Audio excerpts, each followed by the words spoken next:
I and my wife are both 44 years old. We were 17 when we first met, and we became best of friends ever since then. We started dating a few years later when we were in our mid-20s. Eventually, we got married and have enjoyed a strong marriage for 18 years, spending a total of over 26 years together. During this time, we ran a successful business that allowed us to move around the country. While my wife supported me in the business, she mostly relied on my work for financial stability. I didn't mind, as I was brought up with the belief that men should be the primary breadwinners. Like any couple, we had our share of ups and downs. However, things took a difficult turn in 2015 when my wife's mother was diagnosed with cancer and passed away the following year. Just 9 months later, her father also passed away. In addition to these personal losses, our business faced challenges, and by late 2019, it ultimately failed, leading us to file for bankruptcy in early 2020. I felt really down throughout this whole ordeal, spending the subsequent years in a state of depression. The one thing I held onto as a positive aspect of my life was my marriage. However, as our business began to struggle, my wife took on a job to help us out. She ended up working at a large retail store and eventually got promoted to a managerial position. During this time, I gained a significant amount of weight. So now I find myself overweight, having lost my business and feeling at the lowest point in my life. When the pandemic escalated, I became quite isolated due to my concerns about having asthma. My wife, on the other hand, continued working throughout this period. She started working late hours, and on her days off, she would frequently go shopping at Target, which, considering the lockdowns, should have raised some red flags. One Sunday morning, she woke me up at 6 a.m. and told me she was going to the park to walk because her legs felt restless. It struck me as a bit odd, but I could relate to doing unconventional things to alleviate restless legs syndrome, as I sometimes walked on our treadmill in the middle of the night. No big deal, really. When she got back, we had breakfast, and she went to the shower.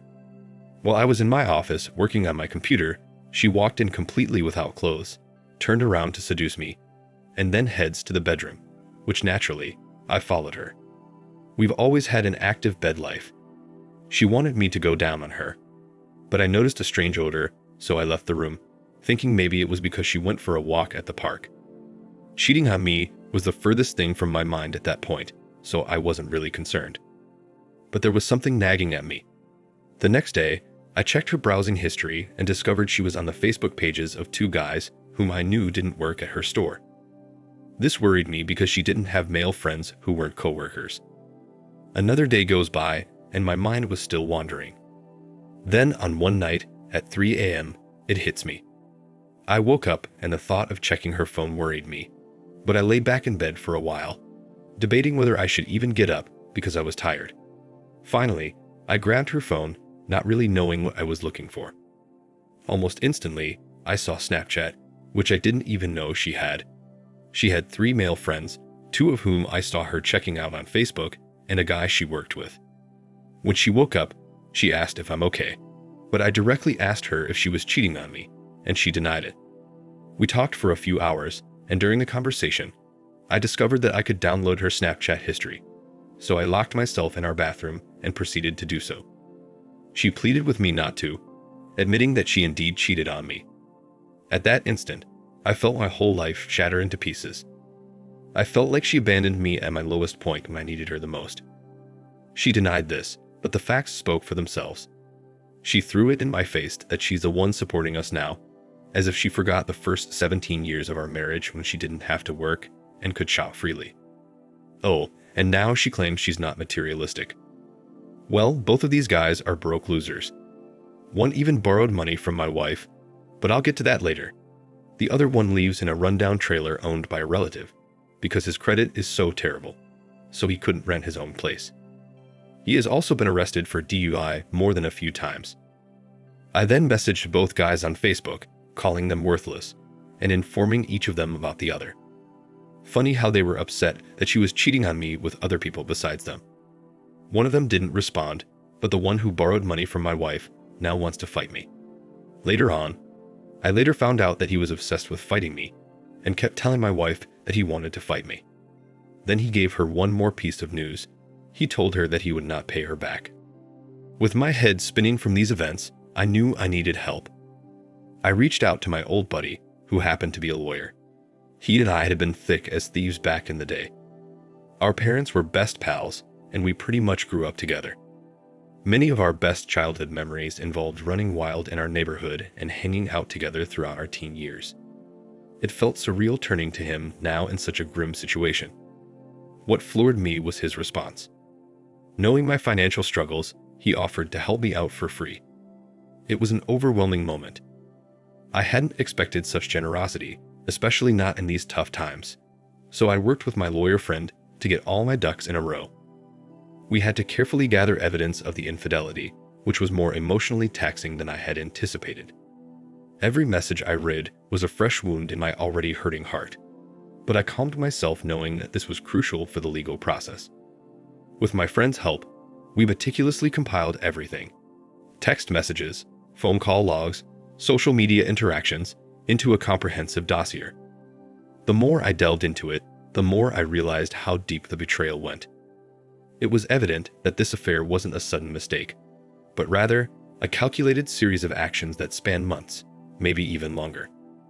Now the objective wasn't merely getting a divorce, but also ensuring I retained my assets. You see, the house we lived in was something I'd worked my butt off for. It was more than a property. It was a symbol of the sweat and tears I poured into our now bankrupt business. The last thing I wanted was to lose it. Fortunately, my friend was a real pro. He guided me through the process, explaining how to protect my rights to the house and other properties we owned. He was there for me not just as a lawyer, but also as a friend, providing emotional support during the turmoil. Within a few weeks, we had everything ready. We moved swiftly and served my wife with divorce papers. She was completely taken by surprise. She had no inkling of what was coming her way. I wish I could say I felt remorse seeing her in that state, but all I felt was a grim satisfaction. As the reality of the situation dawned on her, she went into hysterics. She fell to the ground, sobbing uncontrollably, but I didn't flinch. I had already spent too many nights crying over her betrayal. It was time for her to feel the pain. When she realized she was about to be homeless, with no savings or financial security, the real panic set in. She tried pleading with me, begging me to reconsider, but I had made up my mind. She had made her bed, and now she had to lie in it. Everything happened so quickly after that. Within a couple of weeks, she was out of my house. I changed all the locks, ensuring she couldn't get in again. And the last time she pounded on the door, trying to get in, I called the cops, and they issued a restraining order against her. It wasn't an easy journey, as I felt a lot of anger, betrayal, and grief.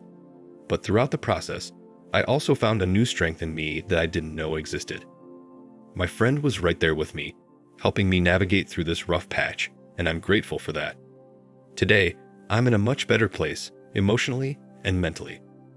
I've learned to prioritize my happiness and peace, and I look forward to rebuilding my life one day at a time. Right after everything happened, I immediately started working out again. For the first 20+ years of our relationship, I used to work out almost every day, but when my depression started and I began taking antidepressants, I stopped exercising. So, I've already lost some weight and I'm in great shape now. And as for my wife, well, she made her choices and she had to face the consequences. I don't harbor any ill feelings towards her anymore. It's more of indifference now. I've decided to move on, learn from this experience, and become a better and stronger person. After all, that's all we can do, isn't it? Pick ourselves up and keep moving forward, no matter how tough the path is. I heard that she's been having financial trouble and maxed out her credit cards. What's funny to me is that she actually expects me to help her with her taxes. She has a debt of over $3,000. She emailed me, claiming that it's unfair for her to pay it all, because we were married for the first 5 months of the year of our divorce. Can you believe the audacity? She tried to justify all her terrible and soul-destroying actions, yet she thinks I should assist her in paying her taxes. It's clear that she has such little respect for me to even assume I would help. I've reached a point where I couldn't care less, so I didn't even bother replying and giving her the satisfaction of a response. Maybe I could have made a snarky comment, like, "Why don't you ask one of your boyfriends for help? Perhaps the one who borrowed money from you and never paid it back." It's actually quite amusing. Remember the guy I said she borrowed money to? Well, before our first D-Day, she lent our money to one of the guys she was involved with, but never got it back. Here's the kicker. Supposedly, he was supposed to repay her just a day or two after D-Day. But when she revealed that her husband, me, found out about their affair and they could never speak again, his interest in repaying vanished. He probably never had any intention of paying her back in the first place, but she believed they had something special, so she never thought he would lie to her. As for me, I'm working a job that I enjoy, and I've already started another business. I may be starting from scratch, but I feel like I'm on the path to happiness, even if I never meet someone else. So the main point I want to make with this is that, in the past, just thinking about all this stuff would really get to me. However, since going no contact, I simply don't care anymore. I guess I can view it as her being fined $3,000 for making poor life choices. Thank you for watching. Like, comment, and subscribe if you enjoyed the video. Until next time, I'll see you again. Take care.